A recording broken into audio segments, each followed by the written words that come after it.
सवाल पूछने पर सरकार घबरा क्यों रही है? जाति जनगणना मुद्दे पर इंडिया गठबंधन एक है और आगे बढ़ेगा। भारतीय जनता पार्टी से हम लोग सावधान हैं। बसपा सुप्रीमो मायावती की राय सही है। आसपास पर जो तलवार हरा उन पर कोई कार्रवाई नहीं। अगर हम पीड़ित दुखी परिवार से मिलना चाहें तो उसे मिलने नहीं दिया जाएगा। भारतीय जनता पार्टी के गिरते हुए वोट नाराज है, इसीलिए अभी कभी मदरसों और मस्जिदों पर कार्रवाई कर रहे हैं। सबसे ज़्यादा ज़मीन कब्जा भारतीय जनता पार्टी के लोगों ने कार्रवाई है। हिंदू मुस्लिम भारतीय जनता पार्टी का प्रोपेगेंडा है। भारतीय जनता पार्टी के पास कोई रास्ता नहीं है।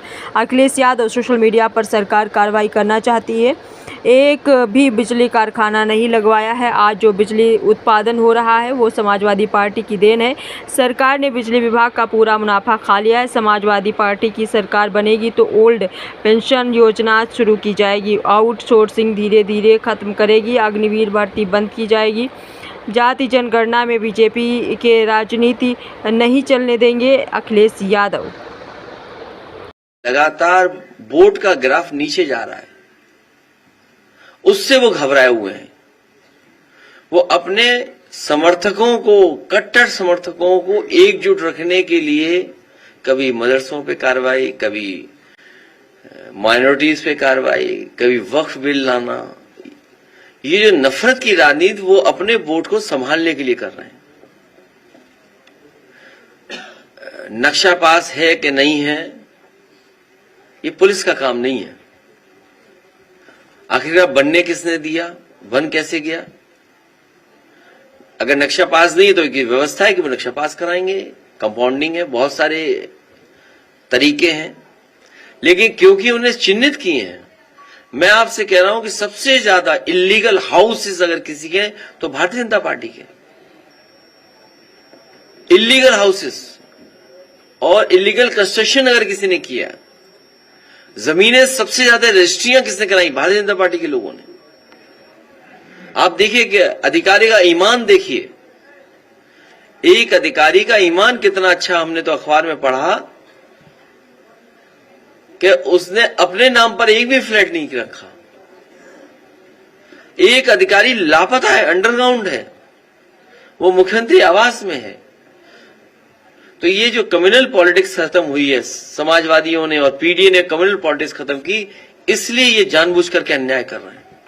दूसरा सवाल जो आपने कहा कि सड़क के ऊपर सड़क ये भ्रष्टाचार का रास्ता है, ये जो अर्बन प्लानिंग है, ये भारतीय जनता पार्टी के लोग जानबूझ करके पैसा कमाने के लिए बस सड़क के ऊपर सड़क बना दे रहे हैं।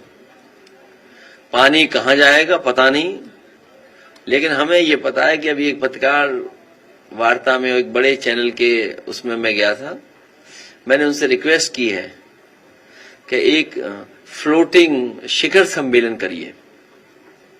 गोरखपुर से अच्छी जगह कोई नहीं हो सकती। महीना 2 महीने बाद पानी भर जाएगा, तो उसमें फ्लोटिंग शिखर सम्मेलन बड़ा अच्छा होगा वहां पर।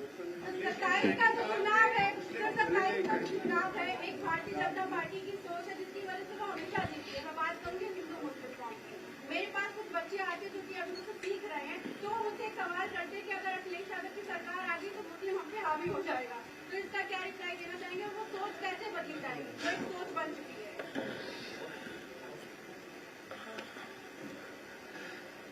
वो हावी हैं जो ऐंठ के बोल रहे हैं, वो सब पे हावी हैं। इसका कोई जवाब नहीं है। ये भारतीय जनता पार्टी का प्रोपेगेंडा है, प्रोपेगेंडा चलता है भारतीय जनता पार्टी का।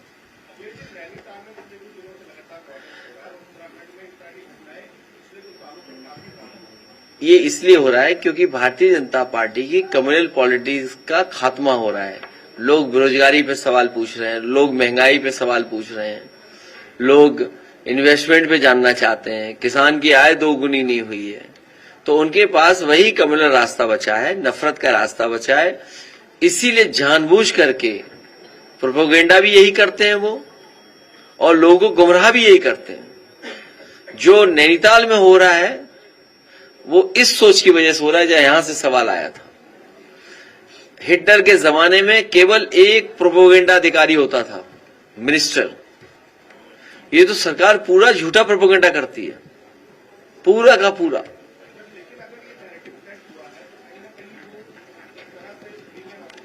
इस बार पीडीए इनको हवा में उड़ा देगा। अभी तो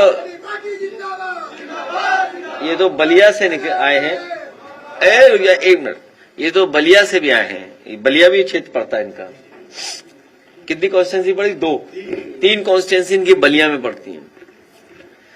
आप लोगों ने बड़ा बढ़ चढ़कर लिखा था कि बलिया में तेल निकला है। याद कीजिए, आप लगातार ये खबरें चला रहे थे कि बलिया से लेकर के इलाहाबाद